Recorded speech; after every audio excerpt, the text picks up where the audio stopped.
Have you listened to episode 37? Well, why not? Download it and listen to it after this episode. But here's a clip first. Bar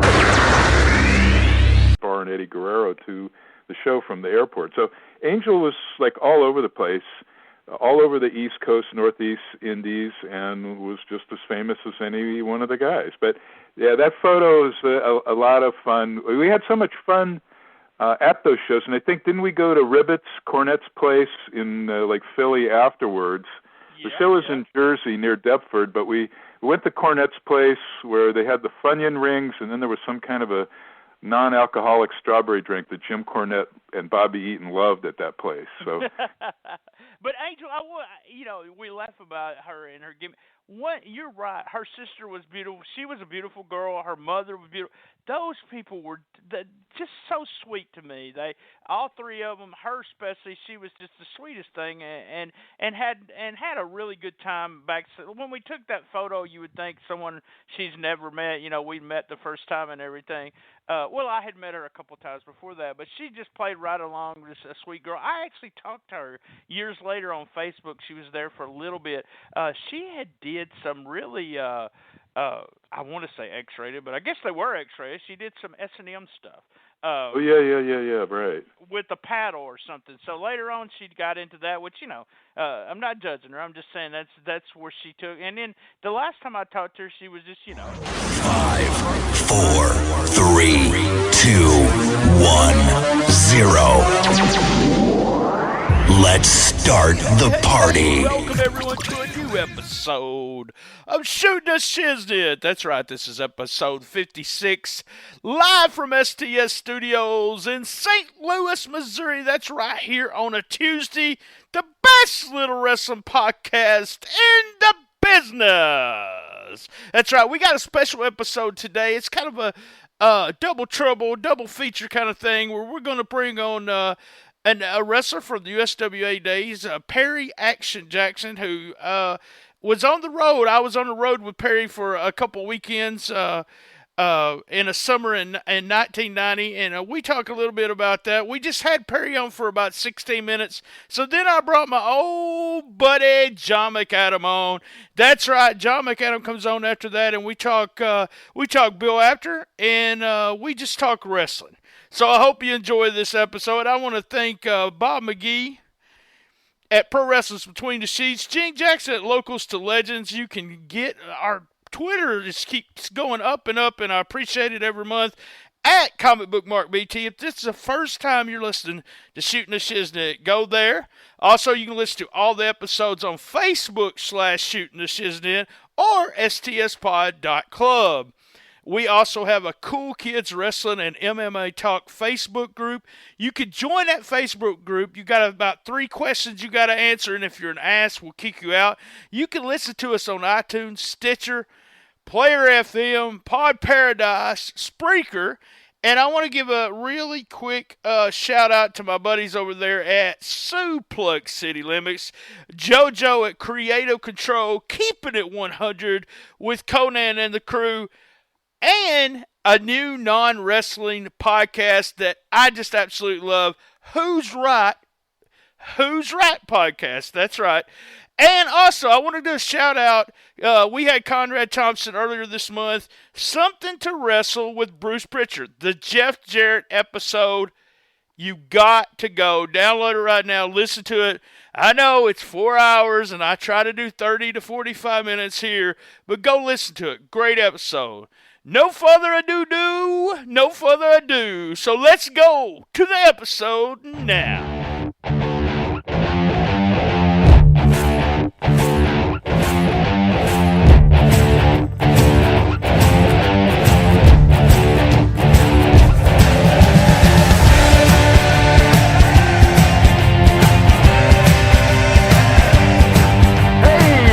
This is a new episode of Shootin the Shiznit with my, believe it or not, my old buddy, AJ, Action Jackson, Perry Jackson. It's been a long time, my friend.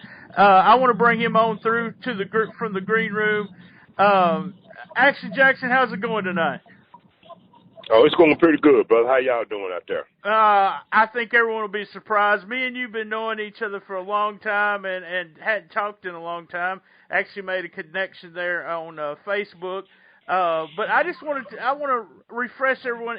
There's a guy in the Memphis area going as Action Jackson too, but that's not the Action Jackson we're talking to. We're talking about the original Action Jackson. So I just want to first start out just talking about how you got into wrestling and things like that. Then we'll go into more stuff here. Number one, growing up, were you a big fan growing up? Oh, yes, I was. I was a big fan of this business. Awesome. So who did you grow up? Who was your favorites when you was growing up? Butch Reed was my favorite. You know, he trained me and stuff. You know, we real good friends. You know. Awesome. So Butch Reed was the one that first trained you. See, I didn't even know that. Yeah. So, yeah. And you started in Texas when you first started? Yeah, I started right there. I was in Atlanta, Georgia. You know, Dusty Rhodes and Magna TA. You know, the Road Warriors and all them, and Sam Houston and Jake the Snake. So you were working on Georgia Championship Wrestling down there? Yeah, I was doing it down there too. Well, I don't even remember that. Well, I don't. The time when we first started talking, it was I guess it was in '89, '90. You were in Memphis at the time with, it was me, you, Dutch, and I think known as the Undertaker now, but we always called him Master of Pain or Mark. So. Yeah, that was him and stuff. Yeah. And you were, I was watching some TV shows, and you were tagging with Travis at the time, and you guys were tag team champions. Yeah, we was tag team champions, yeah. Travis bless his soul and stuff. How'd you like working with Billy Travis? Oh, I loved it. It was nice. I loved it and stuff. And you, at the time, was Robert Fuller booking at that time? Yeah, he was. And how was it working with Robert? Was he good to work for? I love him to death, man. I love him he was good people and stuff. Good deal. Now, see, here's a story that there's only very few people can confirm the story, but we talked about this before we got started. But I took photos of Mark the Undertaker there in the cemetery in Jonesboro. Do you remember that? Yeah, I remember that. He said, I asked why you didn't come, and they said you didn't want to be in a cemetery with the lights going down. Oh, yeah. Yeah. Yeah. And then I got some stuff here. When you guys were feuding with Wildside Chris Champion and Mark Starr, and all of a sudden we didn't see Action Jackson anymore. What happened during that time?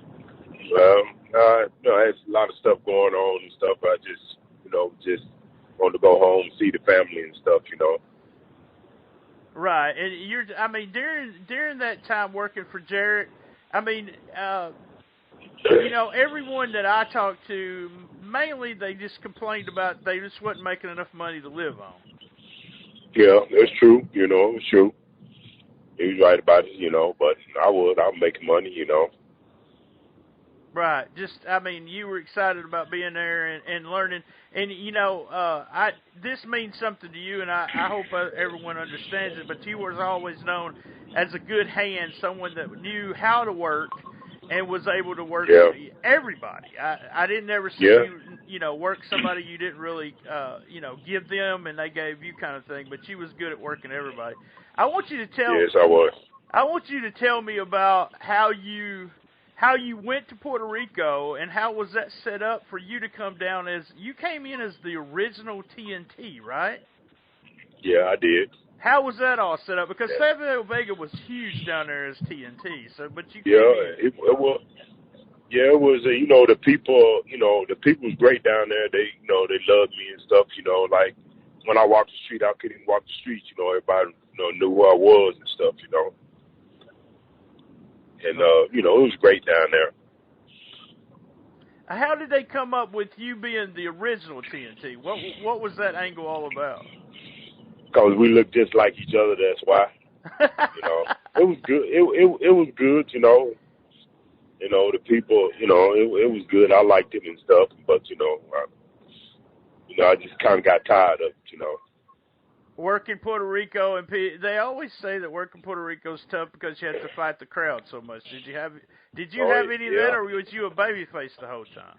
No, I had that, but people still love me though, and stuff. I wouldn't mind going back again, Well, that's awesome. I mean, Puerto Rico's a nice country with the beaches and everything, and it does have a bad reputation, but I knew you went down there and actually won the TV title down there. Now, what everyone considers the biggest break, or what you were actually doing as a big deal, was that you was on Global Wrestling Federation there on ESPN. Yeah, I was there. Yeah, I liked it there. It was a good time there, and stuff. So brought back the, people back there I liked and stuff, Well, you were with Iceman there as part of the tag team, the Blackbirds. How did you end up with Iceman? Oh, it was good. Everybody know who he was. We was popular in Texas, really all over and stuff. And they just liked us. Right. But I liked it and stuff. And then there's a match on YouTube, and it's just funny, but you guys were working the Ebony Experience. That's who y'all won the tag team belts against, also known as Harlem Heat. So how you like working with Stevie Ray and Booker T? Oh, it was wonderful. I loved them. It was good. I loved them to death. Yeah, and so it was good. I seen somewhere online that they said that you and Iceman broke up, and you're still feuding. Yeah, we are. But I like. I'm a type of person. I like being by myself. I don't like being with no tag team partner. Nothing. I like just being by myself. Right. You just being able to work matches, and you've been pretty much in Texas since you left the Memphis area, right? Yeah, I have. Yes, I have. And you had go ahead.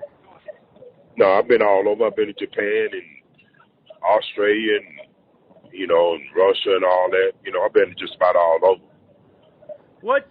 Who did you work for in Japan? I forgot his name. It's different people I worked with down there. Right. And then when you were in Global there, they had some of the big names. Chris Champion's not with us anymore. I mean, not Chris Champion, but Chris Adams is not with us anymore, and you worked him. How did you like working with Chris Adams? Oh, it was wonderful. We tagged up together. It was good. I loved it, Awesome, good. And JBL was down there also with you guys, too, wasn't he? Yeah, he was there, too. Yeah. Now, who's still some of the guys you still talk to on a regular? Do you ever talk to Mark or Taker on a regular basis? Yeah, I talk to him. Bless my little girl. So it's my little girl's godfather. Oh, okay. Yeah. Awesome. Yeah, he's a good. Yeah, I love talking to him. And stuff. I think he'll be back in the ring. I heard he was gonna be back. So what have you done, say, in the recent years? Do we still just work independent in Texas, or have we went away anywhere different? Yeah, I'm trying to do something in my hometown. I'm going to talk to him tomorrow and see if I can do something on Christmas. Christmas night. I think that'd be good. People want to have something to do after they finish eating and stuff. Right. And do you promote your own shows, or is that what you've done too? Promote it and everything? Yeah, I do that. Yeah, I do that too. Well, good deal, man. It's the thing about it is that roster that you were on during the Memphis days. And I wanted. What happened was I had a friend come from Chicago and one come from one from Chicago and one from New York, and we took the route that you guys took, and you rode with us a couple times there, and you were always welcome to sleep at my house on a Saturday night if that's what you wanted to do. Yeah. But was that the hardest trips that you had to make during the old days in Memphis? Was that? It was pretty hard. It was real hard. So since some of the listeners don't get what towns and everything you guys used to have to hit, just give us let's start on Monday night. We're in Memphis. So where do we go for Monday night? We go to Louisville, Kentucky. And then sometimes we go like to Arkansas, Jonesboro, Arkansas or something. And then you head to, what about Evansville? Evansville was on what day? Yeah. I think Evansville was on Wednesday. Yeah, and then... I think that was. Yeah. And then you had spot shows, like you said, on either Saturday. But you also had to go, sometimes you had to go from Memphis to Nashville on Saturday nights, too, right? Yeah, Nashville, Tennessee, yeah. Yeah, I don't think people understand the travel. People talk about the travel the WWE guys do right now, but you guys it was tough and there wasn't a lot of money to be made, so. Yeah, it was true, but now, the money be made now, Right. I seen a bunch of stuff listed. Like I said, we hadn't talked in years, and I seen a bunch of stuff listed. Did you ever go in and do jobs for the WWE? Because I seen your names in a couple of places. Yeah, sometimes I did and sometimes I didn't, and stuff, Was that for when they were in your area, you would just go in and they would pay a certain amount for X amount of matches? Yeah. It's just when I was in my area, like in Texas, And they took care of you down there, huh? Oh, yeah, they took care of me, yeah. But that was because I never knew that you actually worked any stuff with WWE, but I know a lot of guys do that. Yeah, I did and stuff,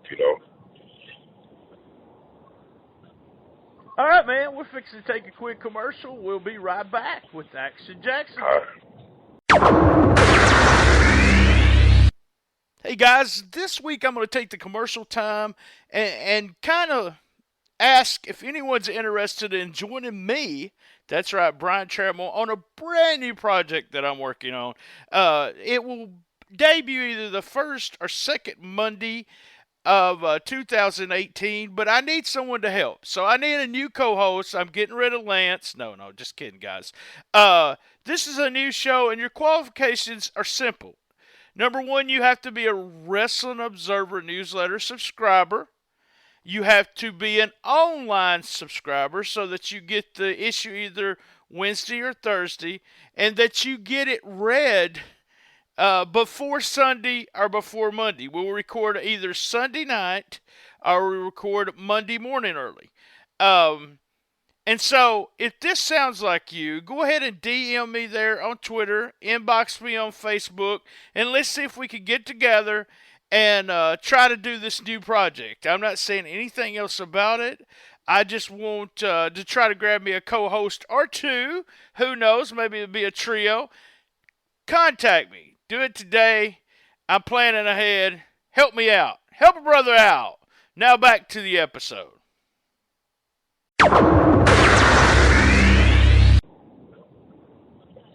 All right, we're back here with Action Jackson, Perry Jackson, AJ to his friends.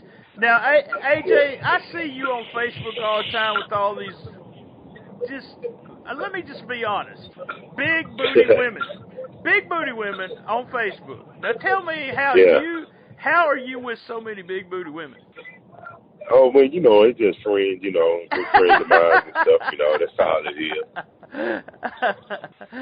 I see that when I kept seeing all your photos, I just I got a big laugh every time I got to see them. So yeah, I know.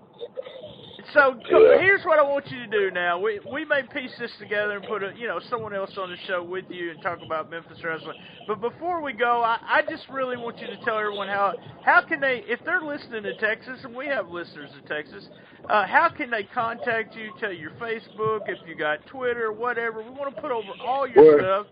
Yeah. Well, they can look me up. I got a Instagram, Action Jackson Food. And I got my Facebook, AJ Jackson, they can look me up and stuff. Want to call me, they can call me at 214-675-8671.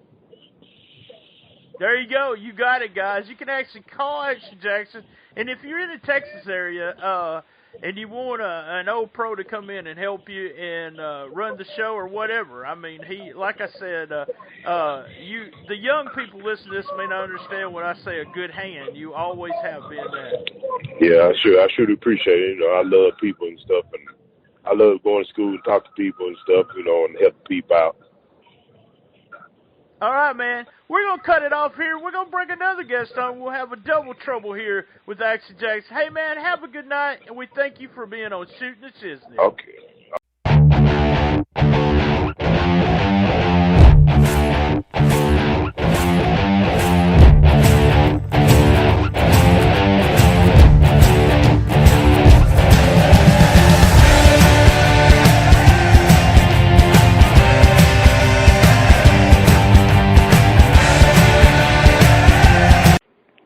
As you guys know, this is the Double Trouble episode, and I got my old buddy John McAdam on the line. John, we got a segment after this that we're going to put on with you and me just sitting down. We were just talking shiznit while we was waiting on the Golden Boy, but the first segment is you kind of tease me with this, so I want you to come on here. I never tease anyone. You tease me, John McAdam. I want you to come on here and talk to me about, you meeting Bill Apter. We had Bill Apter earlier this month, a great episode, just a fantastic guy. But I want you to come on and tell listeners about meeting Bill Apter. Well, first of all, it was a really good episode. Congratulations to you. I'll tell you about it. Me and my friends went on our first wrestling road trip. It was May 29th, 1984. We went from Nashua, New Hampshire to the New Jersey Meadowlands to see the show that had Ric Flair and Ricky Steamboat headlining. It's about a 4.5-hour trip plus traffic, but we made this into a 3-day thing. We left the day before, we hung around the day of, and we came back the next day. So anyway, we weren't sure who the NWA champion was. Like, we didn't know if we were going to be seeing Flair versus Steamboat or Kerry versus Steamboat, because Kerry was being advertised as the NWA champion on World Class Wrestling, whereas World Championship Wrestling on TBS hadn't even acknowledged Kerry winning the belt. So, I mean, talk about the NWA, flying down the toilet. But anyway, one of my buddies, he had family in northern New Jersey, and we stayed there, for 3 days. And we had the idea of getting up reasonably early and heading into New York City, to have fun there and kill a day. And we wound up getting lost in Paterson, New Jersey.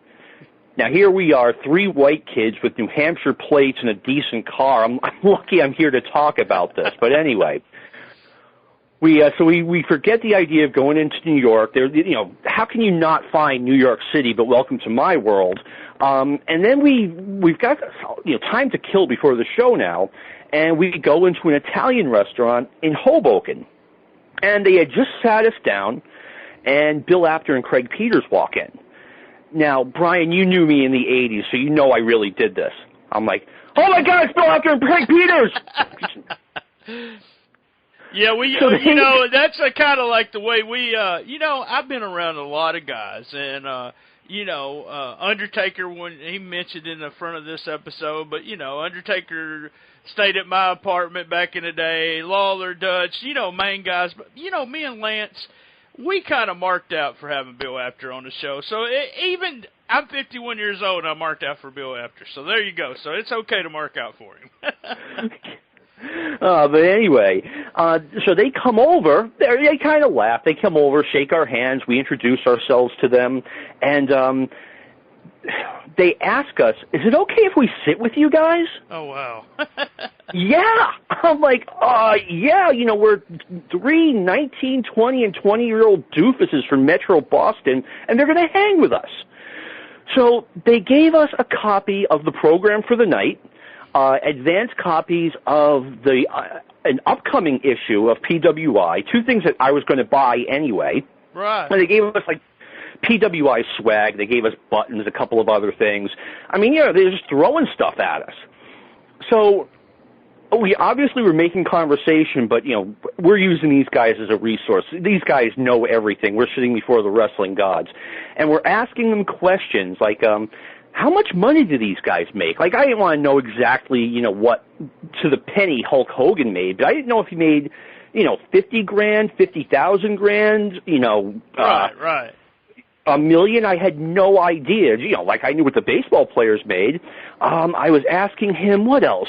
How come we don't find out anything about the wrestlers' families, or very rarely? Because if you buy, let's say, a Red Sox or a Patriots yearbook, there are pictures of the players, their wives, and their children, and wrestling was completely secretive. Well, what else did I ask him? What their schedules really were like. Did these guys really wrestle 6 nights a week? How can you do that?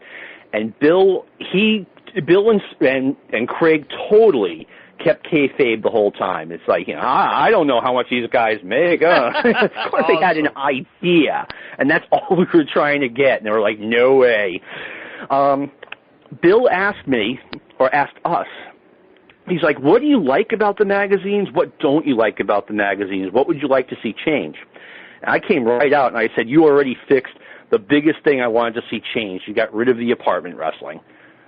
And they had just done that, and Bill was saying, yeah, we got pretty much nothing but positive feedback on that, which kind of surprised me. That's one thing that I've got, because I've already talked to Bill about doing an episode again in November or December for the end of the year, and that's one of the things, and I can't wait to hear the story about apartment wrestling. So, I'm going to tell you, John. Either. John, I know this might surprise you, but I'm not on your side on this part. So, I enjoyed the apartment wrestling. Let's just say that, okay? Go ahead. You just go on. So. Let me just say this. I could just as easily buy a Playboy or a Penthouse. What do I need this for? Well, I'm talking about when I was younger. I mean, you're talking, I was getting wrestling magazines, 12 or 13 years old, and they had, this apartment wrestling in it. So, hey, it was better than the JCPenney catalog at the time, they used to have some really, some crazy ads in the mid-'70s. I'd hide these magazines from my parents. But anyway, the one thing Bill missed the dartboard on, this was right in the middle of the Cyndi Lauper, Lou Albano angle. Right. And we're asking him, is Cyndi Lauper really going to be on Piper's Pit? And he's like, guys, come on. She's like the #1 recording star in the world now. I think she had one of her singles was #1 at the time. And he's like, do you really think she's going to fly to Allentown, Pennsylvania, and be on Vince McMahon's wrestling show with Lou Albano and Roddy Piper? And we're like, yeah, that's a good point. Of course, she shows up 2 or 3 weeks later. But they are great. They were great conversationalists, just the nicest guys.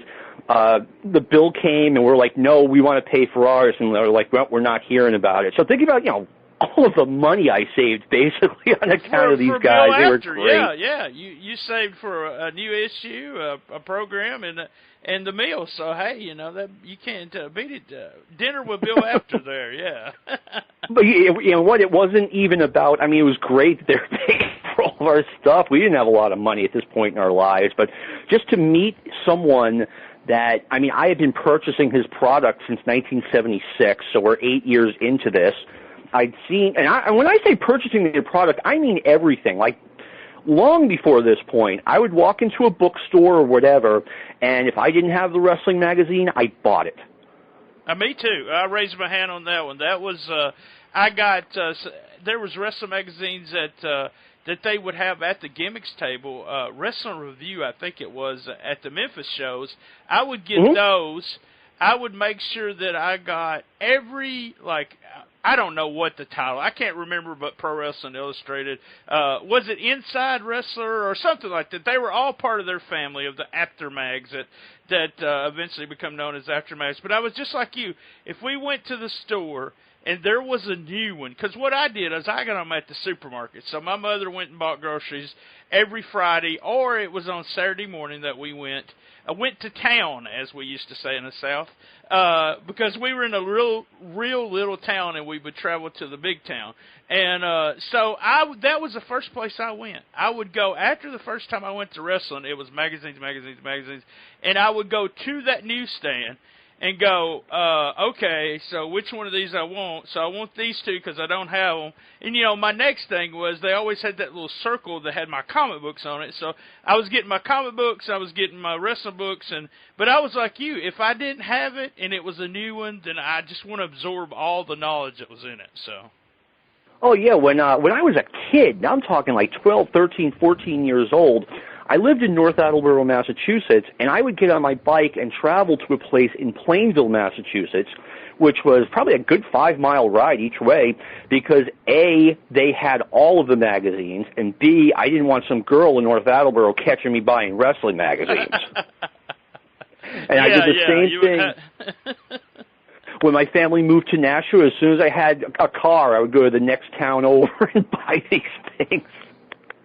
That sounds like you're buying Penthouse, you know. Let's go over to the next town and buy a Penthouse. But no, we're getting wrestling magazines. So, yeah, I had, you know, you couldn't even get rid of them. That's the thing. After, I guess after the world got smart and there was the Internet, I had tons of the old wrestling magazines, and I try to eBay them. I've tried to do everything with them, and I don't know where they're at now, if you want to know the truth. But I had them in milk carts, so I had, I think, 4 or 5 milk carts full of wrestling magazines. So I did have, what a collection, you know. And then I got, you know, at one point I got to where I was cutting pictures out and putting them in something. I don't know what I was doing because a bunch of the older magazines all had pictures cut out of them. So I don't know what. I guess I was making my own magazine. Hell, who knows?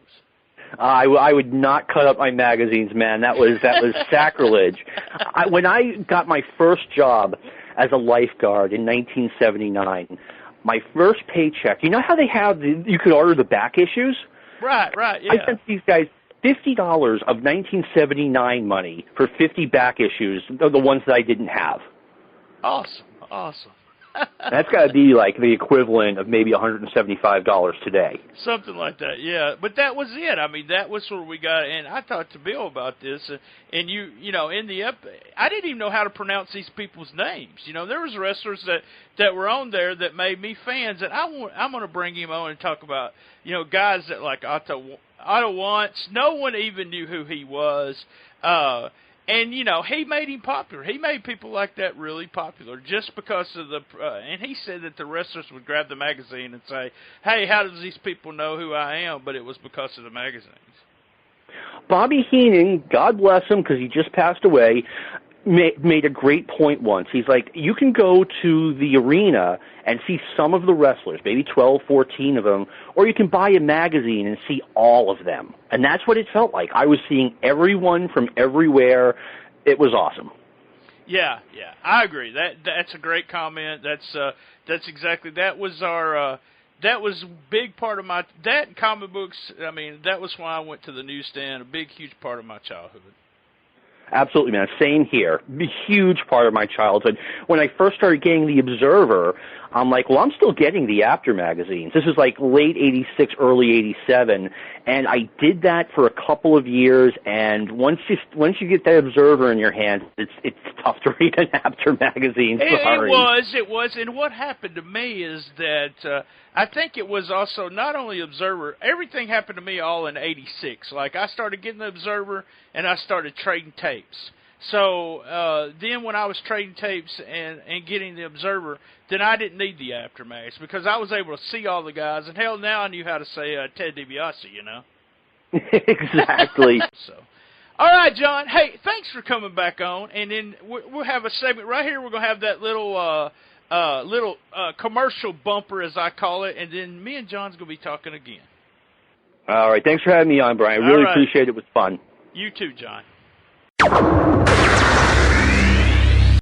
That totally makes. You know what, though? The really good thing about the Cool Kids group, for 28 or 29 years, 27 or 28, like, I thought I was this weirdo who had the best time in Memphis in 1988 with a bunch of wrestling fans. It was one of the best weekends I've ever had.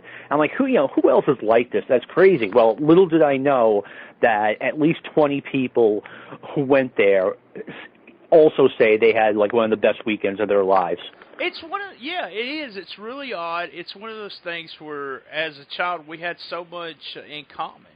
And we were there was guys in my high school that were wrestling fans, but none of them was as crazy a wrestling fan as me. I always thought that. Because, I got all the magazines. I took pictures. I bought pictures from the gimmicks table. I went every Friday night that they had it, blah, blah, blah. And then when I met you guys, it was like, hey, all these guys are just as fucking crazy as me, And, yeah. I mean, no one judged each other. It was all about, it was all about wrestling. It was about our fandom. And it's just really strange. And now, after so many years, it's like, that was a hell of a weekend. It was kind of an eye-opener for everybody, I think. Oh, for sure. I mean, we like I said, we had that. It's not even a fandom; it's an obsession almost. And like you, I mean, I wish I had grown up like in a better territory than the WWF. Even I realize that compared to pretty much anything else out there, WWF was terrible. But I mean, you get what you get, and yeah, starting in like early mid-1980, I would go to the Boston Garden every single month, and I missed one show from like mid-80 until, God, I want to say like middle of 85, then because there was a blizzard. Right. Yeah, we did. I told the story on one of the podcasts, or I did write it at one time. Wrestling was a escape for me and my mom. My dad was a weekend alcoholic, and that's what he did, from Friday to Saturday night at 2 o'clock in the morning. He was drunk, so Friday nights my mother took me either to the movies or to wrestling. So my dad was never abusive, never anything, but and always gave us plenty of money to do what we wanted to do. But there you go. But he was in the bars from 6 o'clock on Friday night to probably about 2 a.m. on Saturday. So it's just really weird. You don't think about it until after. It was kind of a weird childhood, but wrestling was one of those things where it never bothered him because it was on Saturday morning where he was either still drunk and out doing something, or he was trying to sober up to get ready for the next drunk. So, and then it was, Friday nights is we always went to the spot show. So I got to see it. That's the thing that I think, people went to WWE, blah, blah, blah. But, I mean, my spot show was, I was 5 foot from the ring. Mm-hmm. And so I knew from probably starting out to seeing shows that it was a work. I didn't know how it was worked, but I knew it was worked. And I even got Joe LeDuc. I got Joe LeDuc's blood on a picture, and that's pretty morbid, but but yeah, I think that was part of my learning is that being able to see them, not hit each other that bad or stuff like that it made me know it was a work. I just didn't know how they did it. I'll never forget. I think I told you about this. I was at a Christmas party in the end of '86, and I came home, and there were like 3 sample copies of The Observer waiting for me. I got home ridiculously late. It was like 3:30 in the morning, and I see these things on the kitchen table. I open them up, and it was like magic. I couldn't believe this guy knew all of the stuff that he knew. And it was like you said, you knew it was a work, but you didn't know how it was worked until you got The Observer or whatever else. Right, and I believe my first Observer was, I believe it was the Christmas break of my senior year or the summer before my senior year. I don't know which one, but I remember going back to high school and just really thinking, everyone talked about wrestling because everyone watched it in the Memphis area, but knowing what was going on. And, it was like, I know something that no one else knows kind of thing. Mm-hmm. So it was like, yeah, and then you start, I don't know. I think every smart fan liked, certain wrestlers, all because of the work rate, and Meltzer did that. And then we all went back and said, hey, you know what? I like those guys just because they were them. And, yeah, and I totally went through that. Yeah, I did too. And then I went back, and one of the teams that I hated the most was because it was Demolition, because they were Road Warrior ripoffs. And I went back and watched them, and then, hell, they're one of the best teams ever, kind of, in my mind now, so. Yeah, they were an excellent team, and you're right. The WWE. I mean, they were Road Warrior clones. They weren't the only ones. They were Road Warrior clones on the indie scene, but What can you say? You know, I'm surprised it took McMahon that long to put out a Road Warrior clone team, to be honest with you.